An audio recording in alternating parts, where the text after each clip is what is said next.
Son ex-mari millionnaire l'humilie publiquement avec sa nouvelle conquête. Il ne s'attendait pas à sa revanche. Elle servait le champagne dans une réception somptueuse lorsque l'homme qui avait détruit sa vie apparut. À son bras, la maîtresse pour laquelle il l'avait quittée. Il l'aperçut, un sourire méprisant aux lèvres, et se dirigea droit sur elle pour l'humilier devant tout Paris. Mais dans 30 minutes, elle révélerait quelque chose qui transformerait ce sourire en cauchemar. « Élise, toi, tu travailles ici ?» Le plateau vacilla dans ses mains. Antoine Bernard s'était arrêté juste devant elle, lui barrant le passage. La femme à ses côtés, drapée dans une robe rouge hors de prix, laissa échapper un petit rire aigu. « Mon Dieu, Antoine, c'est bien elle ?» 3 maîtres d'hôtel tournèrent à la tête. Un couple à proximité cessa de converser. Élise inspira profondément, gardant un visage neutre. « Bonsoir, puis-je vous offrir une coupe de champagne ?»« Du champagne !» Antoine éclata de rire. « Manon, regarde-moi ça, mon ex-femme qui fait le service !» Manon porta une main à sa bouche, feignant la surprise. Ses yeux brillaient d'une pure méchanceté. « Quelle tristesse, mon chéri. Elle est vraiment tombée bien bas, n'est-ce pas ?» Un groupe de dirigeants les observait maintenant. Des chuchotements commencèrent à se propager dans le grand salon aux moulures dorées. Élise sentit le poids de dizaines de regards sur elle.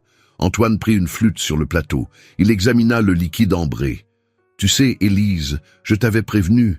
Je t'ai dit que sans moi, tu ne serais rien. » Il fit un pas en avant, trop près, envahissant son espace vital. « Mais regarde-toi, au moins, tu as un travail, c'est respectable. » Les mots étaient chargés de venin. Manon enlaça son bras, marquant son territoire. Le diamant à son doigt capta la lumière. Une bague qui aurait dû être celle d'Élise. Antoine leva sa coupe dans un toast sarcastique. « À la nouvelle vie de mon ex, servir les riches au lieu d'en faire partie. » Il retourna la flûte. Le champagne coula sur le plateau, s'égouttant sur le parquet Versailles. Des éclaboussures atteignirent l'uniforme noir d'Élise. « Oups !» Antoine ne la quittait pas des yeux. « Tu as toujours été un peu maladroite, c'est vrai. » Le régisseur de l'événement s'approcha, visiblement préoccupé par la scène. Des photographes, présents pour l'événement mondain, commencèrent à s'intéresser. Antoine attrapa le poignet d'Élise. Ses doigts se resserrèrent, marquant la peau claire. « J'espère que le pourboire compensera l'humiliation, ma chère. » Les yeux d'Élise la brûlèrent. Elle se mordit la lèvre. Elle ne verserait pas une larme devant lui. Comment l'homme qui avait juré de l'aimer pour toujours pouvait-il lui faire ça? Mais ce qu'Antoine ignorait, c'est que, avant de découvrir ce qui va se passer, abonnez-vous à la chaîne et activez la cloche. Vous ne voudriez pas manquer des histoires comme celle-ci, qui prouvent que la vie réserve toujours des retournements incroyables. Élise Morin avait 35 ans, et une histoire que peu de gens dans ce salon connaissaient. Pour la plupart, elle n'était qu'une serveuse, une extra embauchée pour servir du champagne de marque à des gens importants. Mais 6 mois plus tôt, c'est elle qui fréquentait ce genre de soirée, en tant qu'invitée, en tant qu'épouse d'un des entrepreneurs les plus en vue de Paris. 8 ans de mariage, 8 ans dédiés à construire l'empire d'un autre, tout en mettant ses propres rêves en suspens. Élise était diplômée d'une grande école de commerce, mention très bien, pleine d'ambition. Mais Antoine lui avait demandé de mettre sa carrière en pause.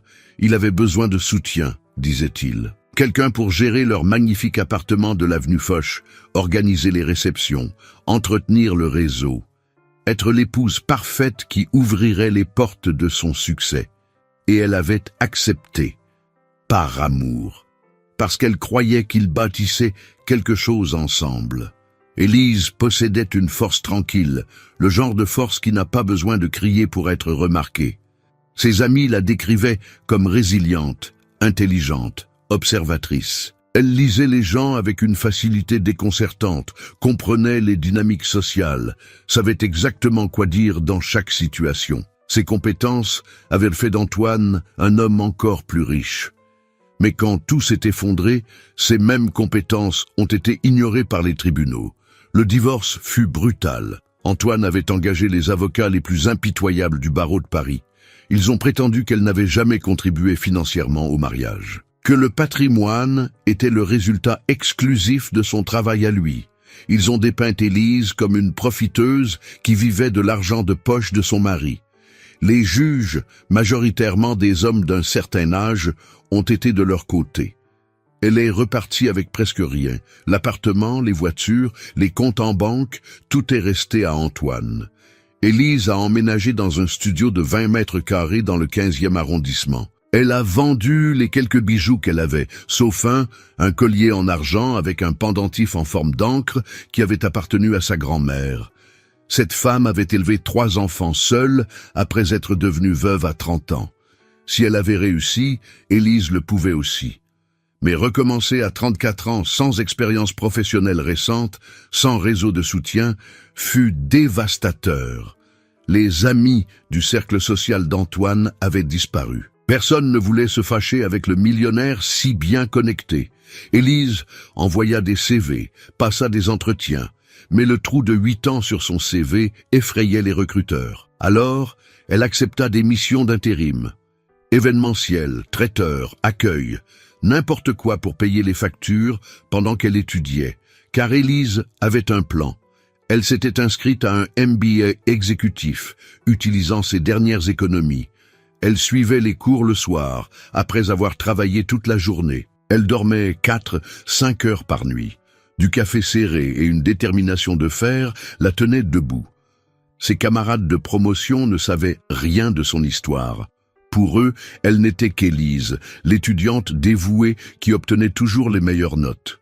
Elle ne mentionnait pas l'ex-mari millionnaire, la vie de luxe perdue, les nuits passées à pleurer seule dans son studio vide.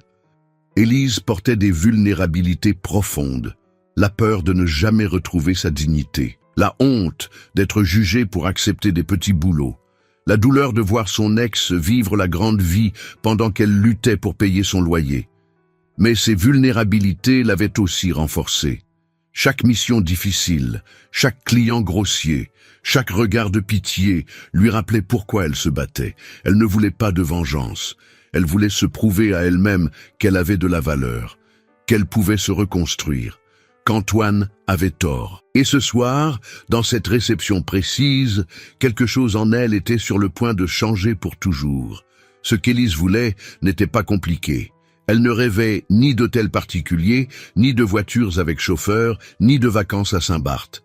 Elle avait eu tout cela et découvert que le luxe sans dignité n'est qu'une cage dorée. Ce qu'elle désirait vraiment était bien plus profond, bien plus essentiel. Elle voulait se regarder dans le miroir et reconnaître la femme qu'elle voyait. Elle voulait être à nouveau fière d'elle-même. Au cours des 18 derniers mois depuis le divorce, Élise avait établi une liste d'objectifs, non pas sur papier, mais gravés dans son cœur. Premièrement, terminer ce MBA qu'elle avait abandonné 10 ans plus tôt pour soutenir la carrière d'Antoine. Deuxièmement, obtenir un vrai poste, pas seulement des missions d'intérim. Troisièmement, se prouver qu'elle pouvait réussir sans dépendre de personne. Et quatrièmement, peut-être le plus important, retrouver l'estime de soi qu'Antoine avait méticuleusement détruite au fil des dernières années de leur mariage. Chaque cours du MBA coûtait un sacrifice. Élise se levait à 5 heures du matin, étudiait 1 heure avant de partir travailler. Elle acceptait des missions dans des événements qui se terminaient à minuit, rentrait chez elle épuisée, mais ouvrait quand même son ordinateur portable. Lisait des articles académiques, les yeux brûlants de fatigue, rédigeait des dissertations tout en mangeant des pâtes instantanées, le repas le moins cher qu'elle pouvait trouver. Le café noir était son carburant, la détermination, son moteur. Les professeurs l'adoraient. Elle rendait tout à temps, participait activement, faisait preuve d'une compréhension du monde des affaires qui les impressionnait. Personne dans l'amphithéâtre ne savait que cette étudiante brillante avait géré officieusement une fortune de plusieurs millions, qu'elle comprenait les investissements, le réseautage, les stratégies d'entreprise, parce qu'elle avait vécu cela de près pendant 8 ans. Pour eux, Élise était simplement talentueuse, et peut-être l'était-elle. Il lui avait juste fallu une tragédie pour le découvrir. Par moments, le souvenir de son ancienne vie la submergeait sans prévenir. Élise se surprenait à penser aux grasses matinées dans leur suite immense, avec vue sur la tour Eiffel. aux week-ends improvisés à Deauville, juste parce qu'Antoine voulait dîner dans un restaurant précis, aux vêtements de créateur qui remplissaient un dressing de la taille de son studio actuel, à la voiture avec chauffeur qui l'attendait dès qu'elle en avait besoin. Mais ses souvenirs étaient accompagnés d'autres. Antoine rentrant tard, sentant un parfum inconnu. Les mensonges sur les réunions d'affaires qui duraient jusqu'à l'aube. La façon dont il avait commencé à la critiquer pour tout. Sa tenue, sa coiffure, son opinion. Comment il avait éteint la lumière en elle, petit à petit, jusqu'à ce qu'Élise se sente invisible dans sa propre maison. Alors non, elle ne voulait pas de cette vie-là. Elle voulait quelque chose de différent, quelque chose construit de ses propres mains. Il lui restait 6 mois avant la remise des diplômes. 6 mois d'examen, de mémoire de fin d'études, de présentation. Élise avait déjà commencé à envoyer des CV à de grandes entreprises, mais elle savait que la concurrence était féroce. Des centaines de candidats pour chaque poste. Beaucoup plus jeunes, sans l'interruption de carrière qu'elle avait. Le marché était impitoyable avec les femmes qui s'arrêtaient de travailler, peu importe la raison. C'est alors que l'opportunité s'est présentée. Un professeur mentionna que l'entreprise pour laquelle il était consultant cherchait un stagiaire MBA. Le poste n'était pas rémunéré, mais offrait une expérience précieuse et la possibilité d'une embauche. Élise postula immédiatement. L'entretien eut lieu avec Daniel Lefebvre, associé gérant de l'une des plus grandes agences d'événementiel d'entreprise du pays. Il avait la cinquantaine, les cheveux grisonnants, un regard pénétrant qui semblait lire dans les âmes. Élise raconta son histoire avec honnêteté. Elle n'omit ni le mariage, ni le divorce, ni les missions d'intérim. Elle montra son dossier de MBA, ses notes impeccables, les lettres de recommandation de ses professeurs. Daniel l'écouta en silence. Quand elle eut terminé, il resta pensif quelques secondes. « Vous savez, Élise, je crois aux secondes chances. J'ai eu la mienne il y a 20 ans. » Il n'en dit pas plus, mais quelque chose dans ses yeux lui fit comprendre qu'il savait, qu'il connaissait le sentiment de repartir de zéro. « Le stage est à vous, mais j'ai une proposition différente. » Élise se pencha en avant, curieuse. « Je veux que vous travailliez directement avec moi au cours des 6 prochains mois. Vous superviserez la planification et l'exécution de nos principaux événements. Et à la fin, si vous faites vos preuves, un poste de directrice des événements vous attend. » Le cœur d'Élise s'emballa. Directrice. Elle avait du mal à y croire. « Mais il y a une condition, » poursuivit Daniel. « J'ai besoin que vous me montriez que vous comprenez chaque aspect de ce métier, y compris l'opérationnel. Vous devrez travailler sur certains événements en tant que membre de l'équipe de service. Observer de l'intérieur. » Élise n'hésita pas. « J'accepte. » Et maintenant, 6 mois plus tard, elle était sur le point de terminer le défi. Cette réception était sa dernière évaluation. Daniel était quelque part dans le salon en train de l'observer. Après cette soirée, elle saurait si elle avait décroché le poste de ses rêves. Le MBA se terminait dans 3 semaines. Le poste de directrice était à portée de main. Sa vie entière était sur le point de changer. Mais c'est alors qu'Antoine est apparu, et tout ce qu'elle avait construit semblait menacé par sa présence dans ce salon. Antoine était l'obstacle vivant qu'Élise ne s'attendait pas à affronter ce soir. De tous les événements, de toutes les réceptions de Paris, il avait fallu qu'il vienne à celle-ci, celle qui déterminerait son avenir. L'évaluation finale qui déciderait si elle deviendrait directrice des événements ou continuerait à se battre pour des miettes. Le divorce avait été une guerre. Antoine n'avait pas seulement mis fin à leur mariage, il avait tenté de la détruire complètement. Il avait engagé une équipe de 5 avocats, les plus chers et les plus impitoyables de l'État. Ils avaient disséqué chaque moment de leurs 8 années d'union, transformant son dévouement en opportunisme, son amour en intérêt financier. Ils ont prétendu qu'Élise était une profiteuse qui n'avait jamais travaillé, qui vivait de l'argent de poche de son mari comme un parasite. Au tribunal, Antoine avait pleuré. Littéralement, il avait raconté combien il se sentait utilisé, comment il avait découvert que leur mariage n'était qu'un mensonge. Il avait complètement inversé la narration. Les avocats avaient présenté des relevés bancaires montrant chaque centime qu'il versait sur le compte d'Élise. chaque achat, chaque dîner, chaque cadeau. Ils avaient transformé sa générosité en munitions. Élise avait tenté d'expliquer. Elle avait tenté de montrer les plans des réceptions qu'elle avait organisées, les contacts qu'elle avait facilités, les affaires qu'elle avait articulées en coulisses.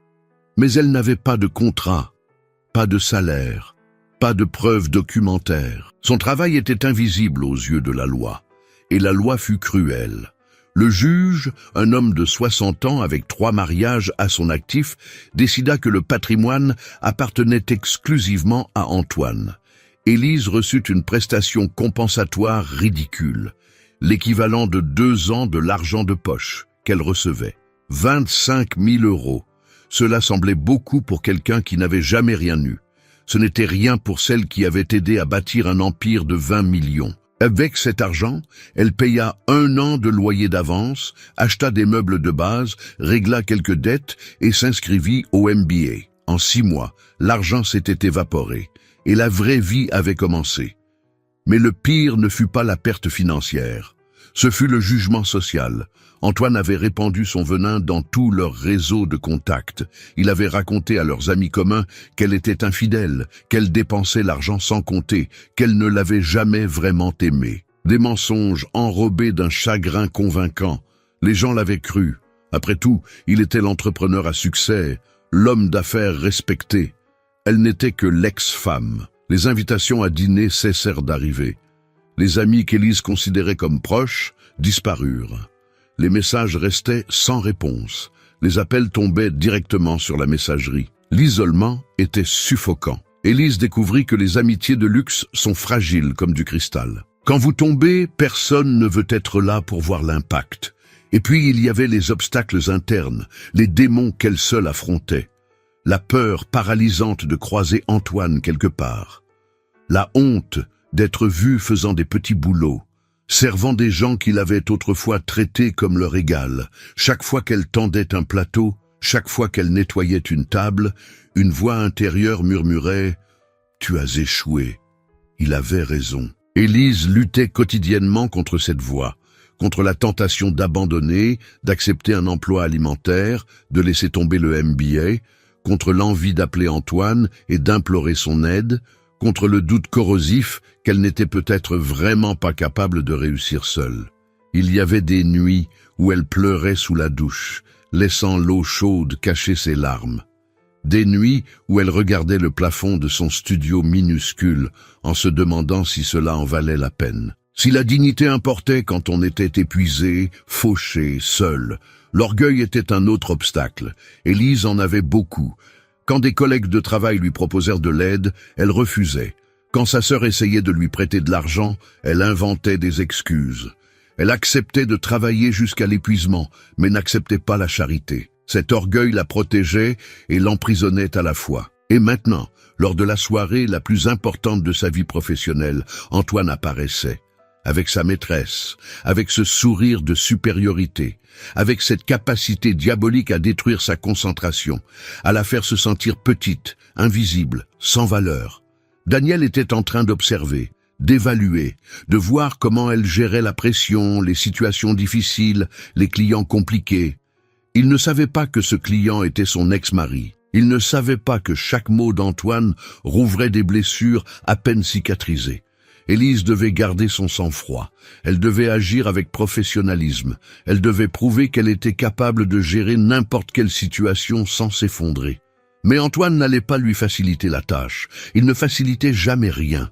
Et la façon dont il lui avait saisi le poignet, la façon dont Manon avait ri, la façon dont les autres invités observaient avec une curiosité morbide, tout cela menaçait ses 6 mois de travail acharné. Menaçait le rêve qu'elle poursuivait de toutes ses forces.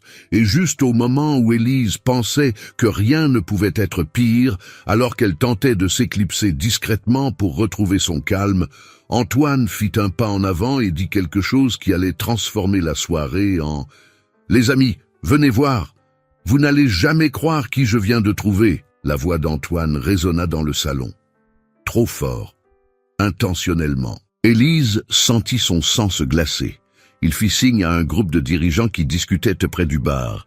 3 hommes et 2 femmes s'approchèrent, curieux. Elle les reconnut tous, des dîners chez eux, des réveillons du Nouvel An, des week-ends partagés à Deauville. « Antoine, qu'y a-t-il » demanda Marc, un promoteur immobilier. Il tenait un verre de whisky, le visage déjà légèrement rouge. « Regardez qui travaille ici ce soir. » Antoine désigna Élise comme s'il exhibait un trophée. « Mon ex-femme. » Le silence fut immédiat, gênant. Les deux femmes échangèrent un regard. Marc tout sauta, ne sachant que dire. « Élise, c'est vraiment toi ?» La voix de Sophie, l'épouse de Marc, trahissait un mélange de surprise et de pitié mal dissimulée. « Mon Dieu, je ne savais pas que tu travaillais ici. » Le mot « travaillait » sortit avec une hésitation, comme si c'était impensable, comme si servir des boissons était une condamnation sociale. « Bonsoir », répondit Élise, s'efforçant de garder une voix ferme. « Puis-je vous offrir quelque chose ?»« Quelle élégance !» murmura Manon, assez fort pour que tout le monde l'entende. Même dans une situation pareille, elle essaie de garder la pose. Antoine rit, un son sec sans véritable humour. « Vous savez ce que je trouve incroyable ? Pendant notre mariage, Élise n'arrêtait pas de dire que l'argent ne l'intéressait pas, qu'elle était heureuse avec la simplicité, que l'amour était plus important que le luxe. » Il marqua une pause théâtrale, regardant autour de lui, pour s'assurer que tout le monde l'écoutait. « C'est drôle comme on découvre la vérité après le divorce, n'est-ce pas, Antoine ?» Élise tenta de reculer, mais il lui barra le chemin. « Non, non, laisse-moi finir. » Il posa sa main sur son épaule, un geste qui aurait pu paraître amical de loin, mais ses doigts serraient avec force. « Je veux juste que mes amis comprennent. J'ai tout donné à cette femme. Maison, voiture, carte de crédit illimitée. Et savez-vous ce qu'elle a fait? Elle m'a quitté, a dit que je ne la valorisais pas. » Les mensonges sortaient si naturellement, si convaincants. Élise eut la nausée. Et maintenant, regardez-la, elle découvre ce que c'est que de vivre sans tout ce que je lui offrais. Elle sert du champagne pour gagner quoi? 100 € la soirée?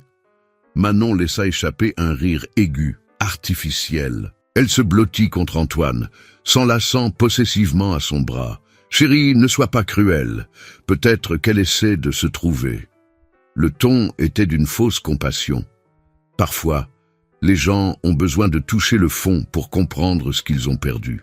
« Tu as raison, mon amour. » Antoine embrassa le front de Manon, un geste exagéré. « Je devrais avoir plus d'empathie.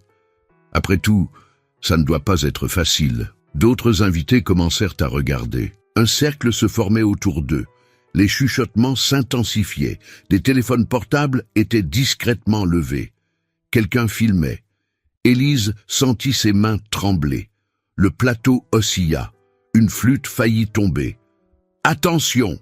s'exclama Antoine d'un geste exagéré. « Cassez les verres, c'est retenu sur votre salaire, vous savez ?» Rire nerveux dans le groupe. Sophie détourna le regard, visiblement mal à l'aise.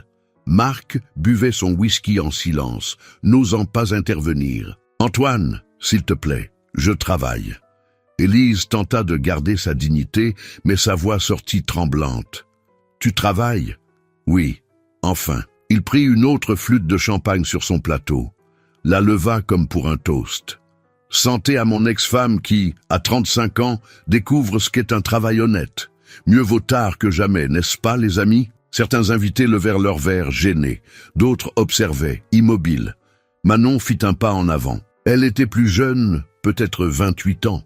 Un corps sculpté dans une salle de sport hors de prix, un visage stratégiquement modifié par la médecine esthétique. « Tu sais, Élise, je dois te remercier. » Sa voix était du miel empoisonné. « Si tu n'avais pas été si négligente avec Antoine, je n'aurais jamais eu la chance de le rendre vraiment heureux. » Elle montra sa main gauche.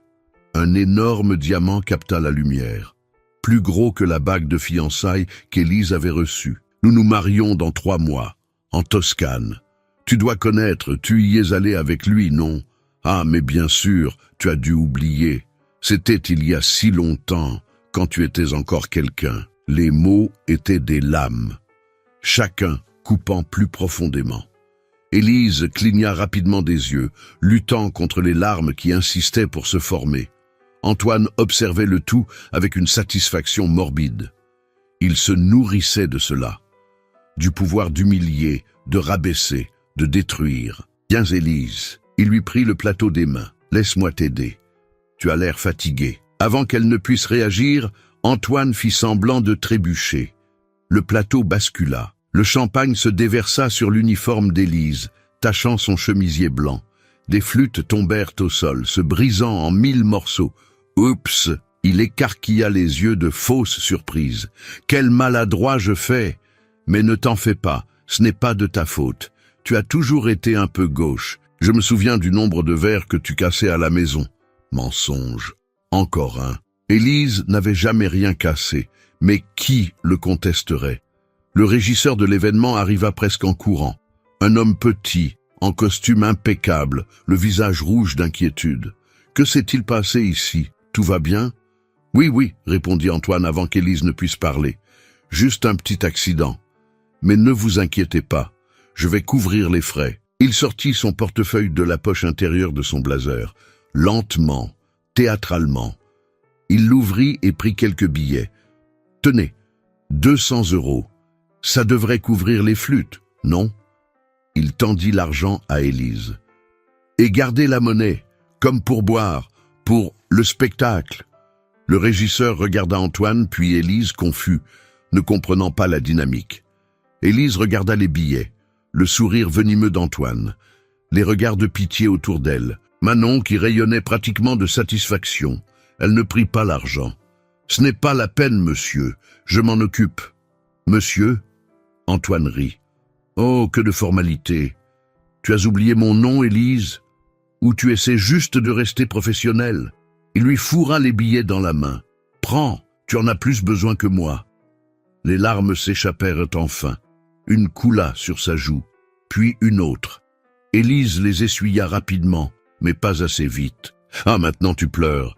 Antoine soupira théâtralement, toujours aussi mélodramatique. Le salon tout entier observait maintenant. Des dizaines de personnes. Les conversations s'étaient tues. Même la musique semblait plus faible.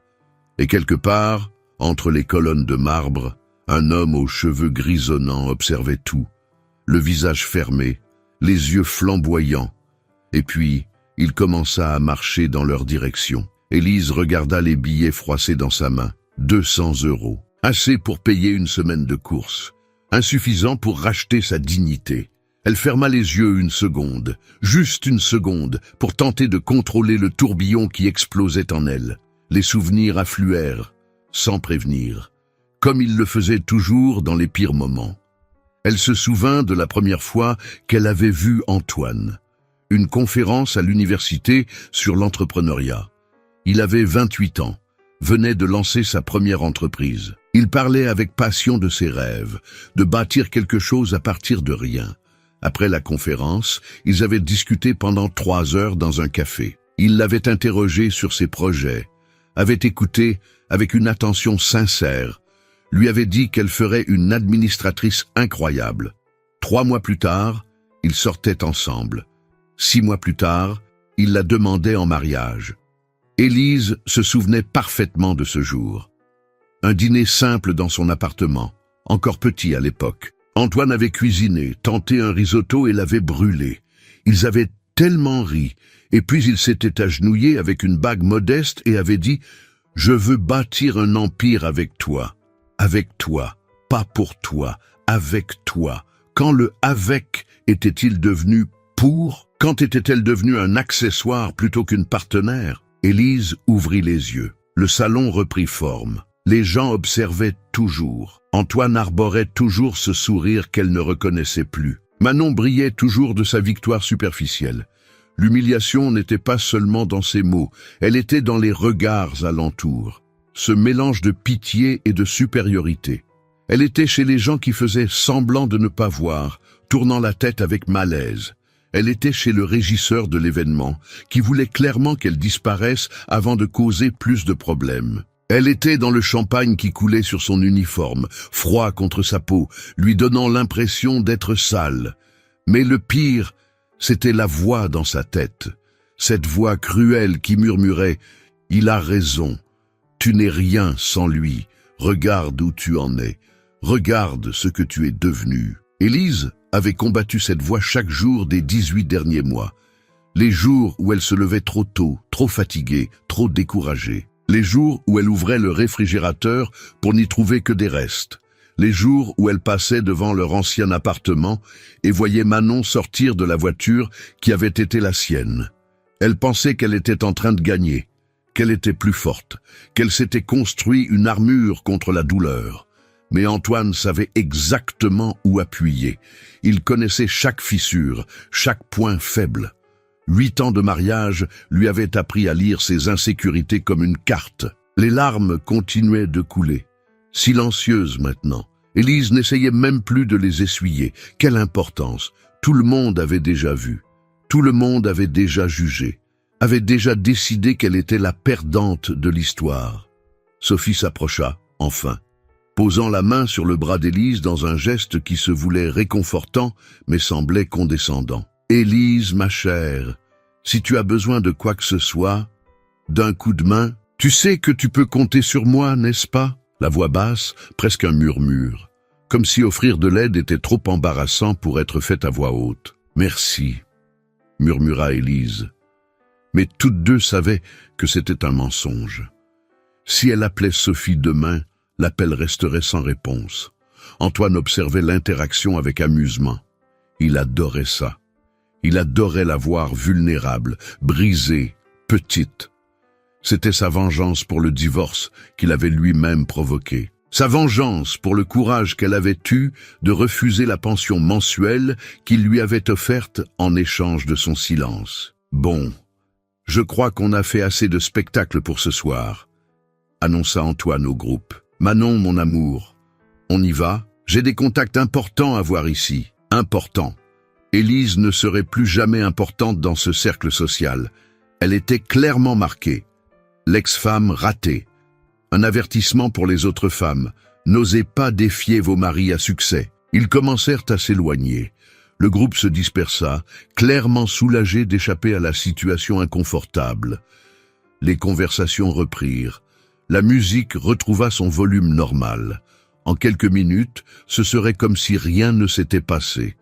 Mais pour Élise, tout s'était passé. Le monde entier s'était à nouveau effondré. 6 mois de travail acharné, de reconstruction, de petites victoires, effacées en 5 minutes de cruauté calculée. Elle regarda le régisseur qui attendait une réponse. « Je suis désolé, je vais nettoyer ça et... il vaut peut-être mieux que vous rentriez chez vous plus tôt ce soir, » l'interrompit-il, gentil mais ferme. « Nous retiendrons les flûtes sur votre paiement et... eh bien, nous allons évaluer si vous continuez dans l'équipe. » C'était donc ça. Elle allait même perdre ce travail d'intérim. L'évaluation de Daniel était ruinée. Il avait tout vu. Il l'avait vu pleurer, être humilié, perdre complètement le contrôle de la situation. Il n'y aurait pas de poste de directrice, pas de promotion, pas de fin heureuse. Antoine avait gagné, encore, toujours. Élise se pencha pour ramasser les morceaux de verre.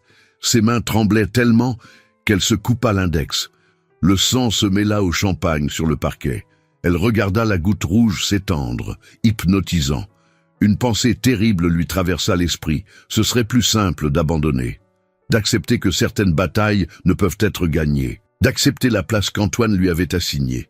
Mais alors, quelque chose se produisit. Une main se posa sur la sienne, ferme, chaleureuse. Élise leva les yeux et vit un homme accroupi à côté d'elle, cheveux grisonnants. Des yeux qu'elle connaissait des réunions de stage. Daniel. « Élise, dit-il à voix basse, juste pour elle. Respirez et faites-moi confiance. » Il se releva et lui tendit la main. Elle hésita. Elle ne comprenait pas. Mais elle accepta. Daniel l'aida à se remettre debout. Il prit une serviette sur la table la plus proche et enveloppa son doigt avec soin. « Cet homme ?» demanda-t-il, toujours à voix basse. « C'est votre ex-mari ?» Élise hocha la tête, incapable de parler. Un sourire apparut sur le visage de Daniel. Pas de pitié, pas de gêne, quelque chose qui ressemblait presque à de la satisfaction. « Parfait », murmura-t-il. Et puis, à voix haute, assez fort pour que tous ceux à proximité l'entendent, « Antoine Bernard, quelle surprise de vous trouver ici. » Antoine, qui était déjà à quelques mètres de là, s'arrêta, se retourna lentement. Le sourire était toujours là, mais quelque chose dans sa posture avait changé. Il s'était légèrement tendu.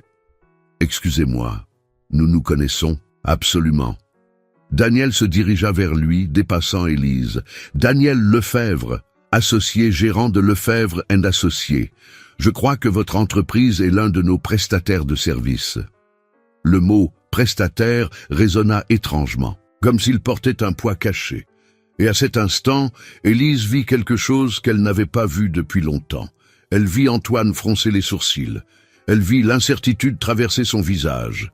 Elle vit le début de quelque chose qui ressemblait presque à « si vous vous êtes déjà senti ainsi, petit et invisible, laissez un like maintenant. Et dites-moi dans les commentaires, êtes-vous en train de vivre un nouveau départ? Votre histoire peut inspirer quelqu'un qui lit ceci en ce moment. Vous n'êtes pas seul dans ce voyage. La peur, c'est ce qu'Élise voyait maintenant dans les yeux d'Antoine. Juste une lueur, mais elle était là. Il essayait de la cacher derrière son sourire répété, sa posture assurée, mais elle connaissait cet homme. Elle connaissait chaque micro-expression, chaque tic nerveux. Et il était nerveux. « Lefebvre, un associé ?»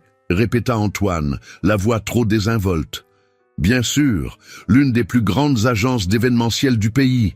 C'est un honneur. » Daniel ne lui rendit pas son sourire. Son visage resta sérieux, presque impassible. Il mesurait au moins 10 centimètres de plus qu'Antoine et utilisait sa taille comme un avantage, le regardant légèrement de haut. « Donc vous connaissez notre entreprise. » « Parfait. » Daniel croisa les bras. « Mais il semble que vous ne connaissiez pas tous ceux qui travaillent avec nous. »« Pardon, je ne comprends pas. » Antoine regarda Manon, cherchant du soutien.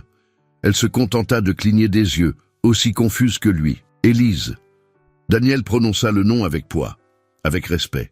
« Vous la connaissez, évidemment, votre ex-femme, n'est-ce pas? »« Oui, mais... » Antoine hésita. Il regarda Élise, qui se tenait quelques pas derrière Daniel. Elle avait cessé de pleurer. Son visage était net maintenant, juste légèrement rougi, et il y avait quelque chose de différent dans ses yeux, quelque chose qu'Antoine n'arrivait pas à identifier. « Mais quoi ?» Daniel inclina la tête. « Surpris de la voir ici, en train de travailler ? Non, je ne m'attendais pas à ce qu'elle quoi ? Qu'elle soit capable de reconstruire sa vie. » La voix de Daniel était calme, mais tranchante. « Quel est le courage de repartir de zéro ?» Manon fit un pas en avant, sentant le besoin de défendre Antoine. « Écoutez, nous ne voulons pas de problème. C'était juste une coïncidence de la trouver ici. Nous étions sur le point de partir. »« Coïncidence ?» Daniel répéta le mot comme s'il goûtait un mauvais vin. « Intéressant que vous utilisiez ce mot, parce que pour moi, il n'y a pas de coïncidence quand il s'agit d'affaires. »« D'affaires ?» Antoine fronça les sourcils. « De quoi parlez-vous ? Je parle d'Élise. » Daniel se tourna légèrement, lui faisant signe d'approcher. « Venez ici, s'il vous plaît. » Élise hésita. Ses pieds semblaient collés au sol, mais elle vit le regard de Daniel, ferme, encourageant. Elle inspira profondément et s'avança jusqu'à se tenir à côté de lui. « Élise travaille avec moi depuis 6 mois, » annonça Daniel. Sa voix avait pris de l'ampleur. Les gens autour recommencèrent à prêter attention. « Elle est ma stagiaire MBA. » Le salon devint silencieux. Marc, qui était toujours à proximité, faillit s'étouffer avec son whisky. « Stagiaire ?» répéta Antoine. « Elle fait un MBA ?»« Elle termine son MBA ?» corrigea Daniel. « Avec les félicitations du jury, dois-je ajouter, des notes impeccables. L'une des meilleures étudiantes que j'ai jamais vues. » Manon laissa échapper un rire incrédule. « Attendez. Elle est ici en train de servir des verres alors qu'elle est stagiaire. Ça n'a aucun sens. »« Ça a tout son sens, » répondit Daniel. « Voyez-vous, j'ai une méthode spécifique pour évaluer les talents. Je ne veux pas de directeurs qui ne comprennent que la théorie. Je veux des gens qui connaissent chaque aspect du métier, de la planification à l'opérationnel. »« Des directeurs ?» Le mot échappa à Antoine avant qu'il ne puisse se contrôler. « Oui, des directeurs. » Daniel posa la main sur l'épaule d'Élise. Un geste protecteur, paternel. Élise est en processus de sélection pour le poste de directrice des événements de mon entreprise. Ce soir fait partie de son évaluation finale. Le monde sembla basculer pour Antoine. Il cligna des yeux plusieurs fois, tentant de traiter l'information.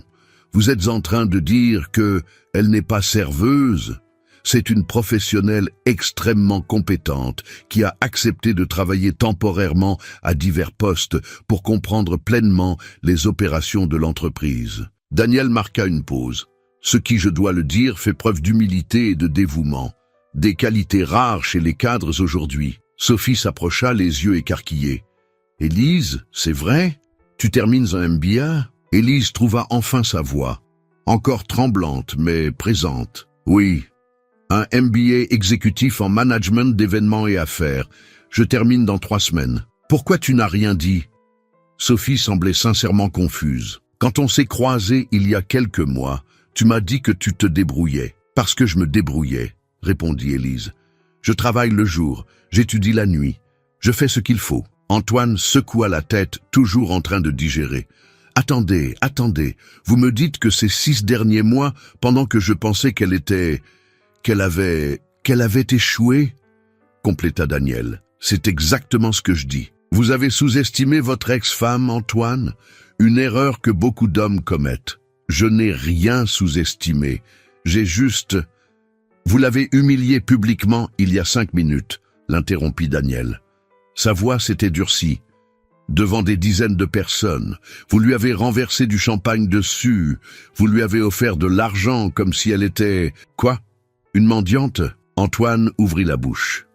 La referma. Il n'avait pas de réponse. Manon tira sur son bras, mal à l'aise. « Chérie, je crois qu'on ferait mieux d'y aller. »« Non, » dit Daniel. Un seul mot, mais qui sonna comme un ordre. « Je n'ai pas encore terminé. » Il se tourna complètement vers Antoine maintenant. Sa posture avait changé, moins protecteur, plus combatif. « Vous avez mentionné que votre entreprise était l'un de nos prestataires. C'est exact. Vous fournissez le service traiteur pour certains de nos événements de moindre envergure. Un contrat d'environ 200 000 € par an, si je ne m'abuse. » Antoine hocha lentement la tête. Il savait où cela menait. Il le sentait. 200 000, répéta Daniel. Ce n'est pas énorme pour votre entreprise, j'imagine. Mais ce n'est pas non plus négligeable. Non, en effet. Et vous savez comment fonctionnent les renouvellements de contrats, n'est-ce pas? Nous évaluons nos fournisseurs chaque année. Nous prenons en compte la qualité du service, bien sûr, mais aussi les valeurs de l'entreprise, sa culture, le caractère de ses propriétaires. Le salon était complètement silencieux maintenant. Même la musique s'était arrêtée. Ou peut-être qu'Élise n'arrivait tout simplement plus à l'entendre. Tout son sang battait à ses tempes. « Le caractère », répéta faiblement Antoine. « Oui, le caractère. » Daniel ne détourna pas le regard. « Et je dois dire que ce dont j'ai été témoin ce soir ne parle pas vraiment en faveur du vôtre. J'étais juste... c'était un malentendu. Un malentendu. » Daniel sourit mais sans chaleur. « Vous avez appelé un groupe de personnes pour assister à l'humiliation de votre ex-femme. Vous lui avez renversé délibérément une boisson dessus. Vous lui avez offert de l'argent de façon condescendante. C'est un malentendu? Marque tout ça. » Sophie regardait le sol. Plus personne ne défendait Antoine. Le vent avait tourné. « Et il y a autre chose que vous ne savez pas, » poursuivit Daniel. Il regarda Élise. « Vous voulez lui dire ou vous préférez que je le fasse ?» Élise prit une profonde inspiration. C'était le moment. 6 mois qui menaient à cela. « J'ai investi dans l'entreprise, » dit-elle. Sa voix sortit plus forte maintenant, plus ferme. « J'ai utilisé la moitié de ma prestation compensatoire pour acheter des parts de Lefebvre & Associés quand Daniel a ouvert aux investisseurs internes il y a 5 mois. » La mâchoire d'Antoine tomba littéralement. « Tu as investi 12 000 €, confirma Daniel. Une petite somme dans l'ensemble, mais suffisamment significative pour lui donner une voix dans les décisions stratégiques de l'entreprise, y compris, par exemple, le choix des fournisseurs que nous conservons. » Et là, Antoine comprit. Totalement. Son visage devint blême. « Vous n'êtes pas en train de suggérer que... » « Je ne suggère rien, » dit Daniel. « J'affirme. Le renouvellement de votre contrat sera décidé dans les semaines à venir et Élise, en tant qu'investisseuse et future directrice, aura une participation directe à cette décision. » Le silence qui suivit fut absolu. Antoine regarda Élise. la regarda vraiment. Et pour la première fois depuis des années, il la vit. Pas l'ex-femme qu'il méprisait, pas la serveuse qui l'humiliait, mais la femme qu'il avait complètement sous-estimée. La femme qui se tenait devant lui avec du champagne séchant sur son uniforme, du sang sur le doigt, des larmes récentes marquant encore son visage, n'était pas la victime qu'il avait imaginée. C'était une joueuse. Et il ne savait même pas qu'il était dans le jeu. « Élise, je ne savais pas. Tu dois comprendre. Je n'avais aucune idée que tu étais... » Antoine tenta de s'approcher, mais elle fit un pas en arrière. « Tu ne savais pas parce que tu n'as pas demandé, » répondit-elle. « En 18 mois, tu n'as jamais demandé comment j'allais, ce que je faisais, si j'allais bien. Tu as juste supposé. Tu pensais que j'avais échoué, que j'étais désespéré, que je serais pour toujours l'ex-femme pathétique qui n'avait pas réussi à survivre sans toi. » Élise sentit quelque chose changer en elle. La honte se transformait en colère, en puissance. Tu avais besoin de le croire, n'est-ce pas? Parce que si je réussissais seul, cela signifierait que tu n'as jamais été aussi essentiel que tu le pensais.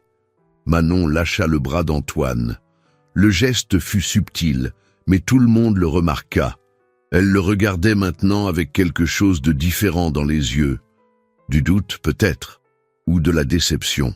« Antoine, dit-elle à voix basse, tu m'avais dit qu'elle était une profiteuse, qu'elle n'avait jamais travaillé, qu'elle vivait de ton argent. Elle vivait, se défendit-il, désespéré maintenant.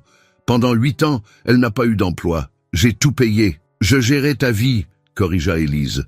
J'organisais des réceptions qui ont conclu des contrats à millions. J'entretenais un réseau qui t'a ouvert des portes dont tu ne soupçonnais même pas l'existence. Je m'occupais de chaque détail de ton existence pour que tu puisses te concentrer sur tes affaires. Mais comme cela ne venait pas avec une fiche de paie, ça ne comptait pas comme du travail. Daniel observait l'échange avec une satisfaction discrète. D'autres dirigeants commencèrent à s'approcher. Une femme d'une 40aine d'années, cheveux courts et tailleur bleu marine, tendit la main à Élise. « Camille Roussel, directrice des opérations chez Roussel Immobilier. Nous ne nous sommes pas officiellement rencontrés, mais j'ai beaucoup entendu parler de vous lors des réunions du conseil. » Élise lui serra la main, surprise. « Des réunions du conseil ?» Daniel partage des rapports sur les talents émergents, expliqua Camille. « Votre nom est apparu ces 3 derniers mois. Des résultats impressionnants, d'après ce que j'ai entendu. » Un autre homme rejoignit le groupe, plus âgé, avec des lunettes à monture dorée. « Fernand Dubois, PDG de Dubois Technologies. Votre analyse sur l'optimisation des événements d'entreprise était brillante. Daniel me l'a partagé. Merci. » Élise avait du mal à réaliser. Des personnes importantes la saluaient, la traitaient comme leur égale, comme une professionnelle. Antoine observait tout cela comme dans un cauchemar. Manon avait déjà reculé de 2 pas, créant une distance physique avec lui. « Chérie, je crois qu'on devrait vraiment y aller maintenant, » insista-t-elle. « Manon, attends. »« Non, tu m'as fait paraître ridicule. » Elle regarda autour d'elle, remarquant les regards posés sur eux. « Et tu m'as dit qu'elle n'était rien. Tu m'as fait humilier une cadre supérieure, une investisseuse. Mon Dieu, Antoine, tu m'as transformé en méchante dans une histoire que je ne connaissais même pas. Tu n'es pas la méchante. » Il tenta de lui prendre la main, mais elle se dégagea. « Nous ne savions pas. »« Tu ne savais pas, parce que tu n'as pas voulu savoir. » Manon secoua la tête. « Tu sais ce qui est le plus triste ?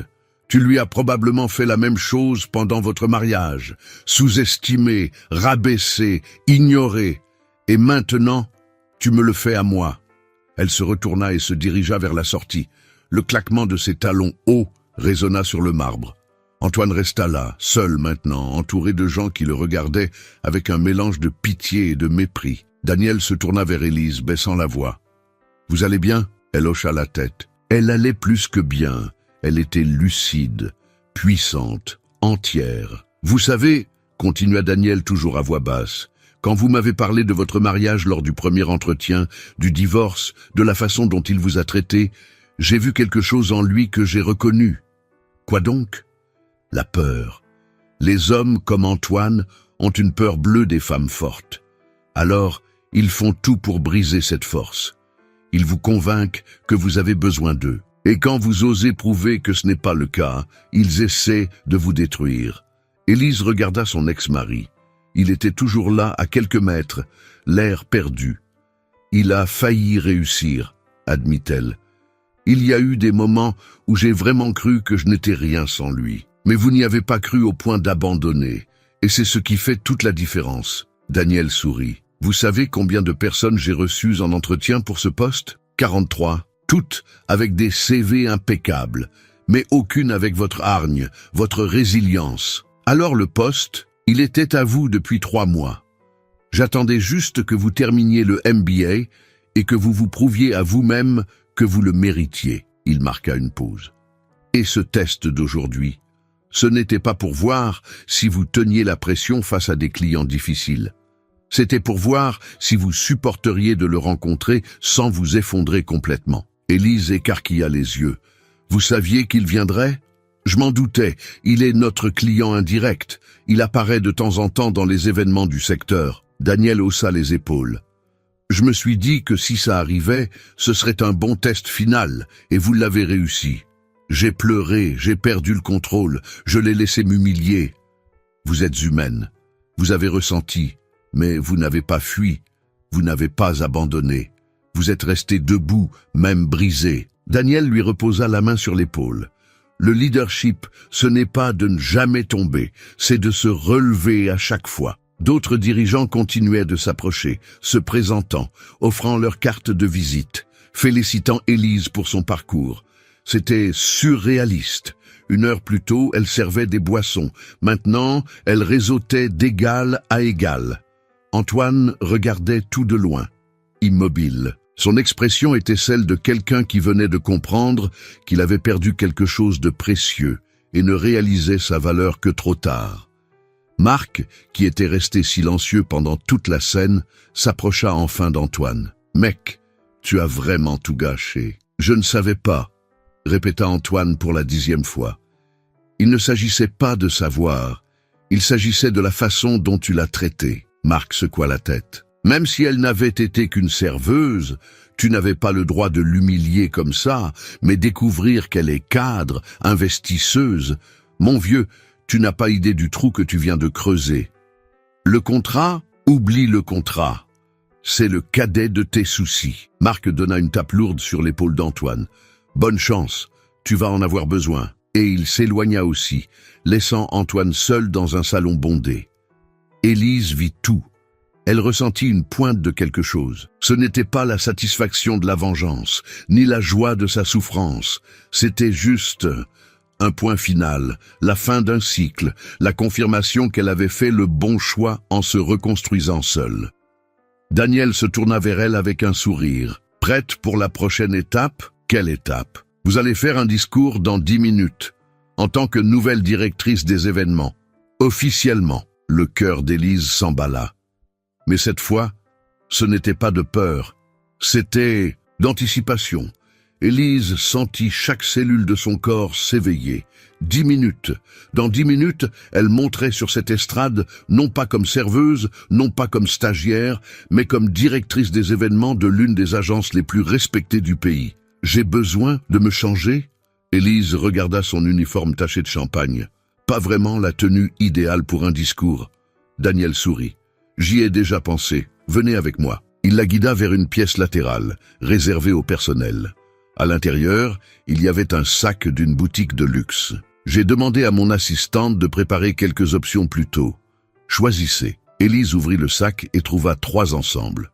Un tailleur pantalon bleu marine, une élégante robe noire, une blouse en soie blanche avec une jupe crayon. Des pièces de qualité, discrètes mais puissantes. Comment connaissiez-vous ma taille? J'ai une assistante très efficace. Daniel cligna de l'œil. Vous avez 8 minutes, je vous attends dehors. Seule dans la pièce, Élise retira l'uniforme taché. C'était comme enlever une vieille peau. Elle choisit le tailleur pantalon bleu marine, fort, professionnel, imposant. Elle rajusta ses cheveux attachés, se lava le visage, appliqua une touche de rouge à lèvres qu'elle avait dans son sac. Elle se regarda dans le miroir. La femme qui lui faisait face n'était pas la même que celle qui était entrée dans ce salon 3 heures plus tôt. Il y avait de la puissance dans ses yeux, de la détermination dans sa posture. Elle toucha le collier de sa grand-mère qu'elle n'avait jamais quitté, maintenant visible sur la blouse blanche sous le blazer. « Grand-mère, murmura-t-elle, j'espère que tu vois ça. » Quand elle sortit de la pièce, Daniel l'attendait avec une expression approbatrice. « Parfaite. Prête? » « Non. » Élise eut un rire nerveux. « Mais je vais le faire quand même. » Ils retournèrent dans le salon principal. La musique s'était complètement arrêtée maintenant. Une petite estrade était installée à une extrémité, avec un micro et un éclairage. Les invités se rassemblaient, formant un public. Elle vit Camille, Fernand, d'autres dirigeants. Elle vit Marc et Sophie. Elle vit des serveurs et des employés sur les côtés, curieux. Et elle vit Antoine, toujours là, au fond, seul, observant. Daniel monta le premier sur scène. Sa voix résonna dans le système audio. « Bonsoir à tous. Je sais que beaucoup sont venus ici ce soir en s'attendant simplement à une réception, mais j'aimerais profiter de ce moment pour faire une annonce importante. » Le public fit silence. Attention complète. Lefebvre & Associés a connu une croissance exponentielle ces 5 dernières années.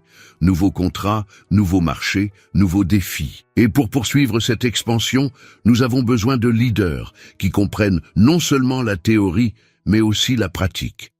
Qui connaissent nos clients, nos valeurs et par-dessus tout, la signification du travail acharné. Il marqua une pause théâtrale.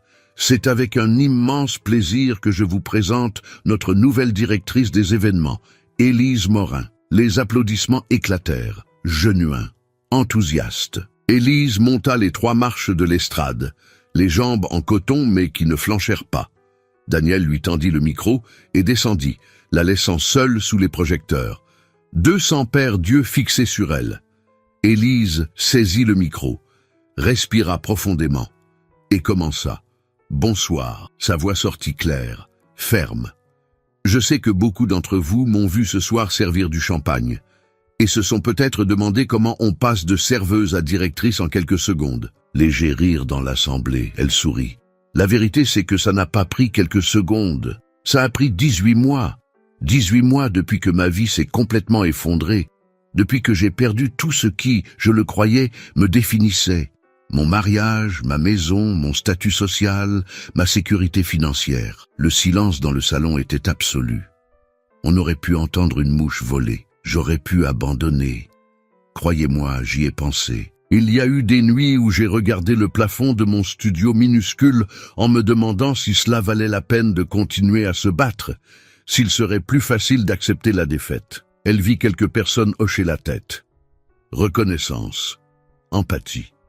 Mais quelque chose en moi, peut-être l'entêtement, peut-être l'orgueil, ou peut-être juste une étincelle d'espoir, m'a fait me lever chaque matin, m'a fait accepter des boulots qui semblaient humiliants, m'a fait étudier alors que j'étais trop épuisé pour lire, m'a fait croire que recommencer n'était pas un échec, c'était juste recommencer. Elle toucha inconsciemment son collier. C'est ma grand-mère qui m'a élevé.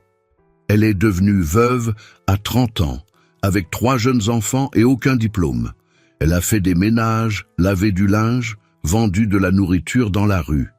Elle a fait ce qu'il fallait. Et vous savez ce qu'elle me disait? « Élise, ta valeur ne réside pas dans ce que tu possèdes, elle réside dans ce que tu es. Et ça, personne ne peut te l'enlever. » La voix d'Élise se brisa légèrement. Des larmes commencèrent à se former, mais elle ne les cacha pas.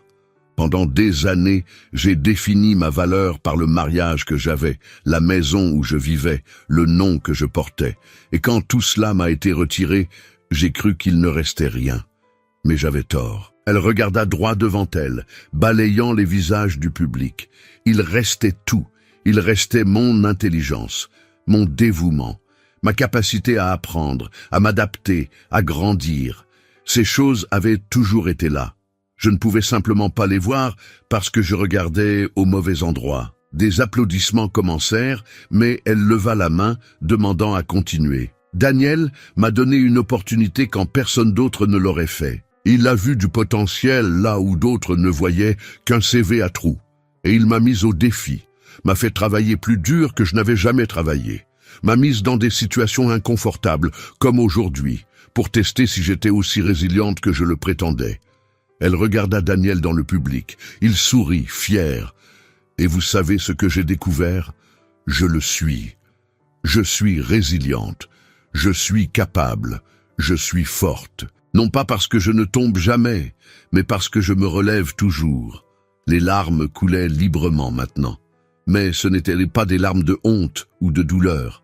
C'étaient des larmes de libération, de victoire, de pur et enivrant soulagement. Ce poste n'est pas seulement un travail pour moi, c'est une preuve. La preuve que même quand on a tout perdu, on peut encore se reconstruire. La preuve que les secondes chances existent, mais qu'il faut se battre pour elles. La preuve que la fin d'une histoire peut être le début d'une autre, bien meilleure. Sa voix devint plus forte maintenant, plus assurée. Je promets à cette entreprise, à Daniel, à chaque personne ici présente, que j'honorerai cette opportunité. Je travaillerai avec le même dévouement qui m'a amené jusqu'ici. Je dirigerai avec empathie, parce que je sais ce que c'est que d'être au plus bas. Et je prouverai chaque jour que le bon choix a été fait. Elle marqua une pause, regarda vers le fond du salon, vers Antoine. Parfois, les gens essaieront de vous faire croire que vous êtes petit, que vous n'êtes pas capable, que vous avez besoin d'eux pour être quelqu'un. Et la plus grande vengeance, la victoire la plus douce, ce n'est pas de leur prouver qu'ils avaient tort. Élise détacha son regard d'Antoine et le ramena vers le public. C'est de se prouver à soi-même qu'on a toujours été capable, que le pouvoir a toujours été en nous. Il fallait juste avoir le courage de s'en servir. Silence total. Et puis comme une vague, les applaudissements commencèrent. Pas polis, pas obligatoires, genuins, bruyants, enthousiastes. Les gens se levèrent. Une standing ovation. Élise vit Camille essuyer des larmes. Fernand applaudir vigoureusement. Sophie, les mains sur le cœur. Même certains serveurs sur les côtés applaudissaient, souriant. Daniel remonta sur scène. Il serra Élise dans ses bras, lui murmura à l'oreille « Vous n'avez pas seulement décroché un poste, vous avez gagné le respect, et cela vaut plus que n'importe quel titre. » Les applaudissements continuaient. Élise regarda la mère de visage, ressentant à parts égales gratitude et puissance. Elle avait gagné, pas contre Antoine, contre elle-même, contre les doutes, les peurs, les insécurités. Et quand ses yeux croisèrent ceux d'Antoine au fond du salon, elle vit quelque chose qu'elle n'aurait jamais imaginé voir. Il applaudissait, lentement, mécaniquement, mais il applaudissait. Et sur son visage, il y avait quelque chose qui ressemblait à du regret. C'était ce qu'Élise lisait sur le visage d'Antoine. Pas de la pitié, pas de la gêne. Un regret sincère, profond, tardif. Il continuait d'applaudir alors même que les autres s'étaient arrêtés. Ses mains bougeaient automatiquement tandis que ses yeux restaient fixés sur elle, comme s'il voyait Élise pour la première fois, ou peut-être la dernière. Les applaudissements cessèrent enfin. Élise descendit de l'estrade, immédiatement entourée de dirigeants voulant lui parler. Camille fut la première à la serrer dans ses bras. C'était incroyablement puissant. Vous n'avez pas seulement fait un discours d'acceptation. Vous avez raconté une histoire que nous avions tous besoin d'entendre. Fernand acquiesça, lui tendant sa carte. Nous devons parler de collaboration future. Votre perspective sur la résilience d'entreprise serait parfaite pour notre prochaine conférence. D'autres s'approchèrent. Offres de partenariat, invitations à des conférences, opportunités de réseautage. Élise essayait de tout assimiler, remerciant, prenant les cartes, mais son esprit était en partie ailleurs. Elle sentait le poids du regard d'Antoine, même sans le voir. Sophie réussit enfin à percer la foule. Ses yeux étaient rouges. « Élise, je dois m'excuser. Quand je vous ai vu tout à l'heure, j'ai supposé, j'ai jugé, et c'était terrible de ma part. »« Vous ne saviez pas, » répondit Élise, gentille mais ferme. « Mais j'aurais dû te défendre, que je sache ou non. J'aurais dû dire quelque chose quand Antoine t'a humilié. » Sophie secoua la tête. « J'ai été lâche, et j'en suis désolé. J'accepte vos excuses. » Élise lui toucha le bras. « Et je vous remercie de le reconnaître. » Marc s'approcha aussi, plus hésitant. « Félicitations pour le poste. Vous le méritez. Il regarda derrière lui, où se tenait toujours Antoine. Et désolé de n'avoir rien fait tout à l'heure. J'aurais dû réaliser ce qu'il était depuis longtemps. Nous croyons tous ce que nous voulons croire, dit Élise. Vous avez cru sa version parce qu'elle était plus confortable. Je comprends. Mais ces mots portaient un poids. Un rappel subtil que comprendre n'était pas la même chose qu'oublier. Daniel apparut à ses côtés, agissant comme un bouclier bienveillant contre le flot d'attention. Chers amis, la nouvelle directrice aura tout le temps de discuter à l'avenir. Pour l'instant, laissons-lui un moment pour respirer. La foule se dispersa peu à peu, lançant encore des regards d'admiration et de curiosité. Le salon reprit son rythme normal. La musique recommença. Les conversations reprirent. Mais quelque chose avait changé de manière irréversible. L'énergie était différente. Élise vit Antoine s'approcher. Il marchait lentement, incertain. Manon n'était plus à ses côtés. En fait, elle se tenait près de la sortie, parlant au téléphone, appelant visiblement un VTC. « Élise !» Sa voix était rauque. « Je peux te parler ?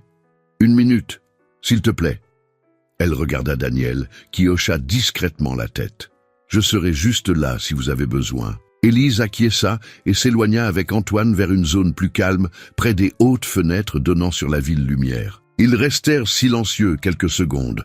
Le son de la fête n'était qu'un murmure lointain. « Je n'ai aucune excuse, » commença Antoine, « pour rien, ni pour la façon dont j'ai mis fin à notre mariage, ni pour le divorce, ni pour avoir répandu des mensonges sur toi. Et certainement pas pour ce que j'ai fait ce soir. » Élise attendit. Elle n'allait pas lui faciliter la tâche. « Je me suis convaincu d'une histoire, » continua-t-il, « que tu étais faible, que tu dépendais de moi, que sans mon argent et mon statut, tu ne serais rien. Et tu sais pourquoi ? Pourquoi ? Parce que j'avais besoin de le croire. Parce que si tu étais forte, si tu étais capable seule, alors, il marqua une pause, la voix brisée. Alors le problème, ça a toujours été moi, pas toi, moi. Des larmes se formèrent dans ses yeux, pas les larmes manipulatrices du tribunal. Celles-ci semblaient réelles. Tu m'as soutenu pendant 8 ans. Tu as renoncé à ta carrière. Et je n'ai jamais, pas une seule fois, pris le temps de te demander ce que tu voulais, ce dont tu rêvais. Je t'ai transformé en accessoire et je t'ai ensuite reproché d'en être devenu un. Élise ressentit une pointe de quelque chose.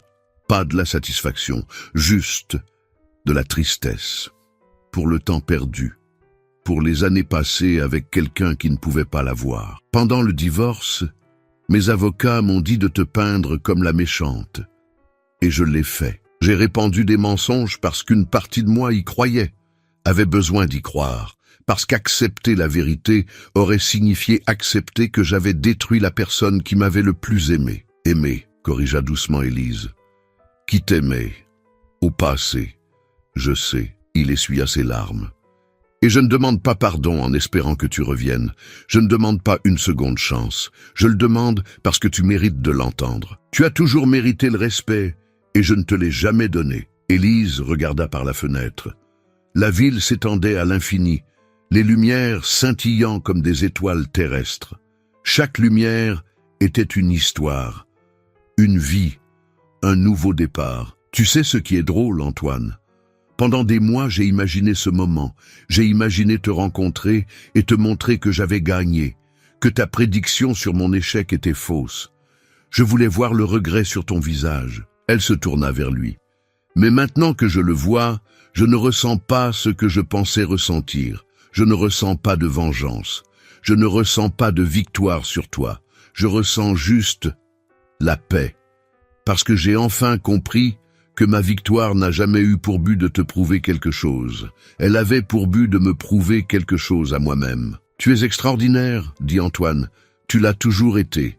Et j'ai été trop aveugle pour le voir. » « Oui, tu l'as été. » Élise n'adoucit pas ses mots. « Mais tu sais ce que j'ai découvert. Ton aveuglement a été le plus beau cadeau que tu pouvais me faire. Il m'a forcé à regarder à l'intérieur, à trouver une force que je ne savais pas que j'avais. À construire une vie basée sur qui je suis, pas sur celui à côté de qui j'étais. » Elle toucha à nouveau le collier de sa grand-mère. « Tu m'as laissé sans rien, Antoine, et c'était libérateur, parce que ça m'a obligé à découvrir que j'avais toujours tout eu. Je ne savais simplement pas où chercher. Antoine hocha lentement la tête. Qu'en est-il du contrat de mon entreprise? Élise réfléchit à la question. Une partie d'elle voulait dire qu'elle annulerait tout, qu'il paierait pour ce qu'il avait fait. Mais ce n'était plus qui elle était. Je l'évaluerais comme j'évaluerais n'importe quel fournisseur, sur la base de la qualité du service, du rapport coût-efficacité et de l'alignement des valeurs. Si votre entreprise répond aux critères, le contrat continue. Sinon, elle sera remplacée. C'est aussi simple que cela. C'est juste, murmura-t-il. Il ne s'agit pas de toi, Antoine. Il s'agit d'affaires. Il s'agit de faire ce qu'il y a de mieux pour l'entreprise à laquelle je confie maintenant ma carrière. Tu dois comprendre, tu n'es plus le centre de mon histoire. Tu n'es qu'une note de bas de page. Les mots étaient durs, mais nécessaires.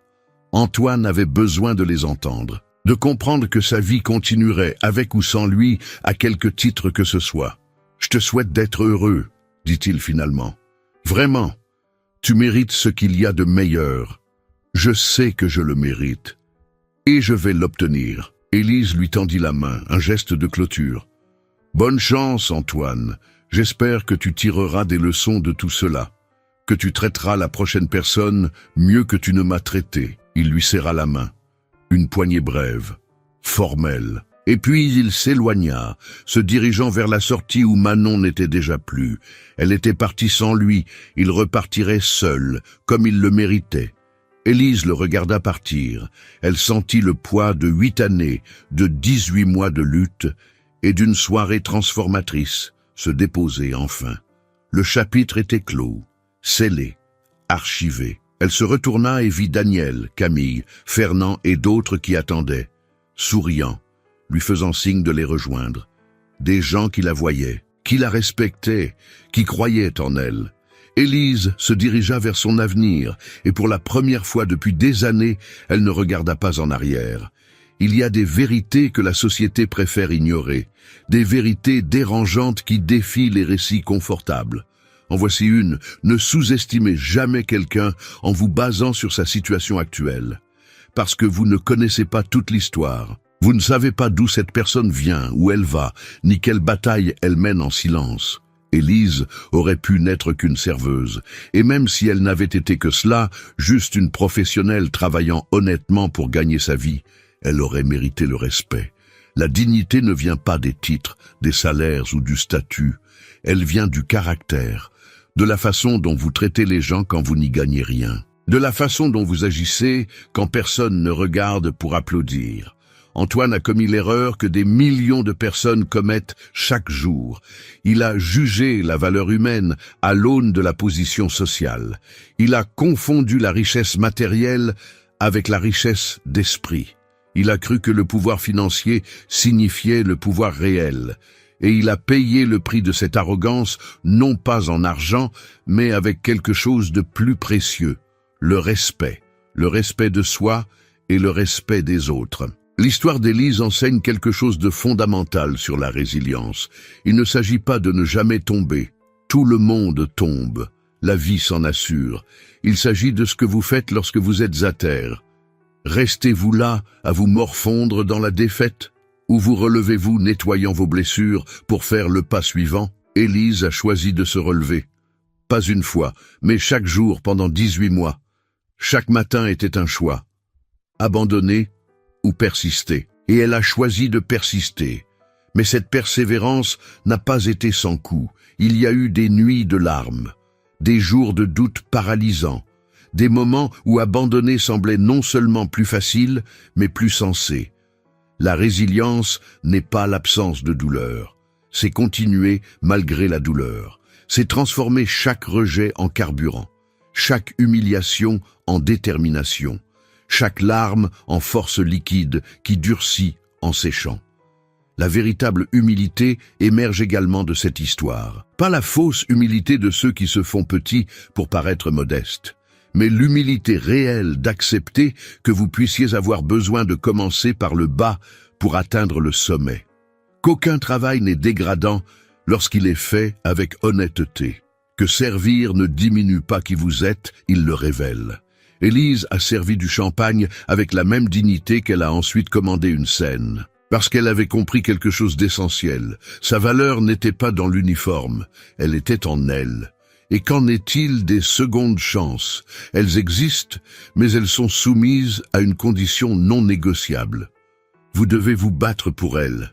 Personne ne vous offrira d'opportunités sur un plateau d'argent, surtout pas à ceux qui sont tombés. Le monde ne récompense pas les victimes, il récompense les combattants. Élise n'a pas demandé la pitié, elle n'a pas imploré d'aide. Elle a travaillé, elle a étudié, elle a prouvé sa valeur par des actes, non par des mots. Daniel l'a vu. Il a reconnu cette fin que seuls ceux qui sont passés par un nouveau départ comprennent. Et il lui a donné non pas la charité, mais une opportunité de prouver son mérite. Il y a une différence cruciale. La charité vous maintient dépendant. L'opportunité vous libère pour vous envoler. L'histoire expose aussi quelque chose de dérangeant sur les mariages où l'un sacrifie tout pour l'autre. La culture idéalise l'idée de renoncer à ses rêves par amour, mais ce sacrifice est rarement bilatéral. C'est généralement la femme qui met sa carrière en pause, qui devient invisible, qui transforme son identité en l'ombre de son partenaire. Et lorsque la relation prend fin, elle découvre qu'elle n'a rien d'autre que des souvenirs d'une vie qui n'a jamais été vraiment la sienne. Élise l'a appris de la manière la plus douloureuse. Mais la douleur lui a enseigné ce que le confort ne lui aurait jamais appris. Elle lui a enseigné l'autosuffisance. Elle lui a enseigné que le véritable amour n'exige pas l'anéantissement. Elle lui a enseigné que le partenariat signifie grandir ensemble, et non l'un au détriment de l'autre. Et peut-être que la leçon la plus puissante est celle-ci. La vengeance la plus douce n'est pas de détruire celui qui vous a blessé. C'est de construire une vie si pleine, si riche de sens, que cette personne devient insignifiante. Antoine n'a pas été vaincu quand Élise est montée sur cette scène. Il a été rendu obsolète, il a cessé d'importer, et il n'y a pas de plus grande vengeance qu'une indifférence sincère. L'histoire d'Élise s'est rapidement répandue au-delà de cette réception. D'autres femmes divorcées l'ont contactée. Elles voulaient savoir comment elle avait fait. Elles voulaient de l'espoir. Elle voulait une carte pour cet impossible nouveau départ. Et Élise, généreuse de ses cicatrices, a partagé. Elle a transformé sa douleur en objectif. Élise a transformé sa douleur en objectif. Dans les mois qui ont suivi cette soirée transformatrice, elle n'a pas seulement pris le poste de directrice des événements, elle l'a révolutionné. Elle a mis en œuvre des politiques d'embauche qui favorisaient les secondes chances. Les personnes avec des trous dans leur CV, les femmes qui recommençaient après un divorce, les professionnels plus âgés rejetés par le marché. Elles voyaient du potentiel là où d'autres ne voyaient que des problèmes. Sous sa direction, Lefebvre & Associés a connu une croissance de 40% en 2 ans. De nouveaux contrats arrivaient non seulement pour la qualité technique, mais aussi pour la réputation d'être une entreprise qui valorisait les gens. Élise est devenue une référence. Les magazines d'affaires l'interviewaient. Les universités l'invitaient pour des conférences. Elle partageait son histoire sans honte, sans édulcorer les passages difficiles. 3 ans après cette réception, Élise fut promue vice-présidente des opérations. Daniel, ayant maintenant 60 ans, commençait à planifier la succession de l'entreprise. Et Élise était en tête de liste pour devenir éventuellement PDG. Elle avait prouvé non seulement sa compétence, mais aussi son leadership empreint d'empathie. Une combinaison rare dans le monde de l'entreprise. Mais le succès professionnel ne fut pas tout.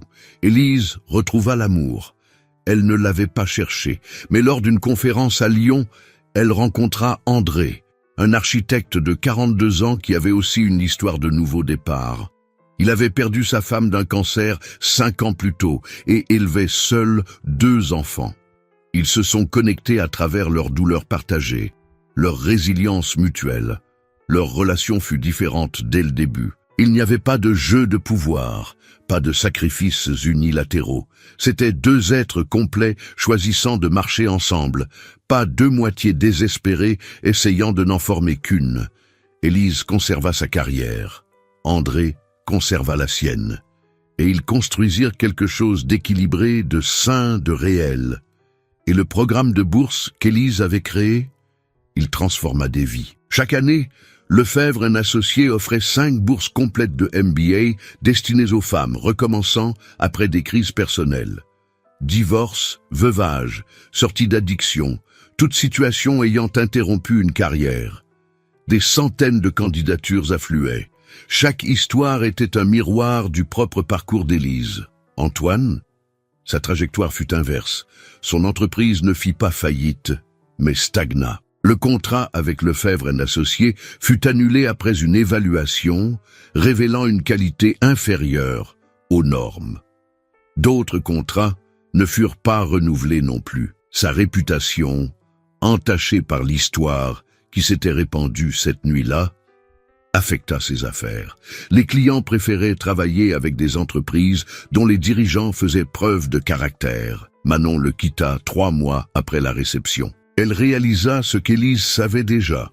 Antoine n'était pas capable d'un amour sincère, seulement de possession. Le mariage prévu n'eut jamais lieu. Il resta seul pendant près de 2 ans avant de finalement chercher une aide thérapeutique. La thérapie fut révélatrice. Antoine confronta des schémas qu'il répétait depuis l'enfance. Un père absent et critique qui lui avait appris que la valeur venait des réussites, non de l'existence. Une mère qui l'avait mis sur un piédestal, nourrissant son narcissisme. Il dut déconstruire des décennies de croyances toxiques. Finalement, 5 ans après cette nuit-là, Antoine demanda à voir Élise. Pas pour renouer, pas pour les affaires, mais pour la remercier. Parce que l'humiliation qu'il avait subie lors de cette réception avait été le catalyseur qui l'avait forcé à changer. Elle accepta de prendre un café, elle écouta, et reconnut une croissance sincère. Ils ne seraient jamais amis, mais ils firent la paix avec le passé.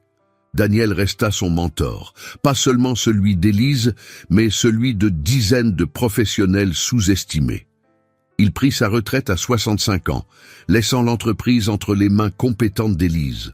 Lors de son discours d'adieu, il pleura en racontant comment Élise n'avait pas seulement changé l'entreprise, mais lui avait rappelé pourquoi il l'avait fondée, pour créer des opportunités. Des années plus tard, quand Élise regardait par la fenêtre du bureau qui était maintenant le sien, elle voyait la ville s'étendre à l'infini. Chaque lumière était une histoire. Et la sienne avait prouvé quelque chose d'essentiel. Qu'on peut tout perdre et quand même gagner. Que les nouveaux départs ne sont pas des échecs, ils sont du courage. Que la fin d'un chapitre n'est qu'un espace blanc pour écrire le suivant. Et que la meilleure version de vous-même vous attend de l'autre côté de la peur. Élise toucha le collier de sa grand-mère, désormais accompagnée d'une alliance simple, offerte par André. 2 reliques. Une du passé qui l'avait formée, une autre du présent qu'elle avait choisi. Et elle sourit parce qu'elle comprenait enfin. Elle n'avait jamais eu besoin de personne pour être extraordinaire. Elle l'avait toujours été. Elle avait juste besoin de courage pour y croire. Et vous qui regardez maintenant, comment cette histoire vous a-t-elle touché? Avez-vous déjà vécu quelque chose de similaire? Avez-vous déjà été sous-estimé par quelqu'un qui aurait dû vous valoriser? A-t-on déjà remis en question vos capacités à cause des apparences, de moments difficiles de votre vie, ou simplement parce que quelqu'un avait décidé que vous n'étiez pas suffisant? L'histoire d'Élise est réelle dans son essence. Elle se produit tous les jours, aux 4 coins du monde. Des femmes et des hommes qui perdent tout et doivent repartir de zéro. Des gens jugés sur leur situation actuelle, non sur le chemin parcouru ou la direction qu'ils prennent. Et la question qui demeure est, seriez-vous Élise ou Antoine dans cette histoire? Parce que nous tous, à un moment donné, avons été des 2 côtés.